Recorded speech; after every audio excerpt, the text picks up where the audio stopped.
تو آپ نے جو پاشا گروپ کا ذکر کیا، یہ بڑی دلچسپ آپ نے بات کی. تو کمیٹی جو ہے اس کے پاس بھی اختیار نہیں ہے کہ وہ ڈٹرمن کرے کہ ان اپارٹمنٹس کی کمپنسیشن کتنی ہونی چاہیے. یہ بھی نہیں ہے اس کے پاس اختیار. وہ تو نہیں کہہ سکتی جی کہ آپ نے پہلے پہ دینا ہے دوسرے پہ دینا ہے. نہیں یہ کمیٹی میرا نہیں خیال کہ یہ اس کے ٹی او آرز میں شامل ہے. میرا یہ بھی نہیں ہے کہ وہ بارگین کرنے کے لیے بالکل نہیں ہے، لیکن ان کے جو جس حد تک جائز حد تک ان کے رائٹس کو پروٹیکٹ کیا جا سکے یہی گورنمنٹ کی رسپانسبلٹی ہے اور یہی اس کمیٹی کا مینڈیٹ ہے. گورنمنٹ کی رسپانسبلٹی نہیں، میں کہا ویسے نہیں کہ یہ گورنمنٹ کی رسپانسبلٹی نہیں. آپ نے رسپانسبلٹی لے کے دراصل بھیڑوں کے چھتے کے اندر ہاتھ دے دیے. اب آپ دیکھیں نا، گزارش سن لیں. اب آپ یہ فرما رہے ہیں کہ یہ معاملہ جو ہے جس نے بیچے اور جو ڈیفالٹ کیا اس کے اور سی ڈی اے کے درمیان ہے. سی ڈی اے کے پاس آپشن نہیں ہے، ٹائٹل اس کے پاس واپس آ گیا، کورٹ کا ڈیسیژن وہاں پہ موجود ہے. اب جب آپ کہتے ہیں کہ ان کے حقوق کا تحفظ ہو لوگوں کے، تو ان کے حقوق کا تحفظ تو شہزاد نے آپ کو بتا دیا. وہ کہتے ہیں جی ہمارے حقوق کا تحفظ یہ ہے کہ جو ہم نے انویسٹ کیا تھا اس پر نہیں، جو موجودہ قیمت ہے اس کے اوپر دیں.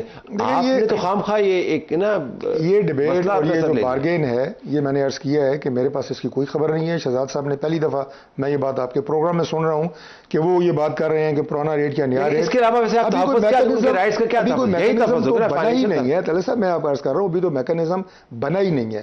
اور جو گورنمنٹ کی رسپانسبلٹی ہے نا کہ اگر اس ڈیولپر کو بھی فکس کرنا ہے تو گورنمنٹ نے کرنا ہے، اور وہ پرائم منسٹر نے ڈیوٹی لگائی ہے، لا منسٹر اور اس کے ساتھ جو باقی ممبران کمیٹی کے ہیں، کہ کیا میکانزم ہو سکتا ہے کہ جس کے ذریعے ان کے حقوق کو ہم پروٹیکٹ کر سکیں. تو آپ آپ بین السطورہ میں یہ بتا رہے ہیں کہ یہ جس بندے نے یہ ان کو بیچے ہیں اسی نے کمپنسیٹ کرنا ہے ان کو.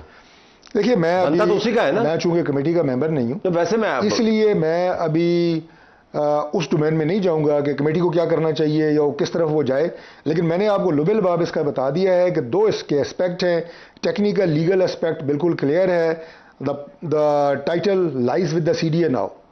لیکن ٹوئن ٹاور کے جو ریزیڈنٹس ہیں ان کے حوالے سے ابھی گفتگو ہوگی، ٹائٹل پہ بھی بات ہوگی. لیکن یہ جو کمیٹی ہے، دوبارہ میں یہ کہوں گا کہ نہ تو یہ کوئی اسٹے آرڈر ہے، نہ ہو سکتا ہے.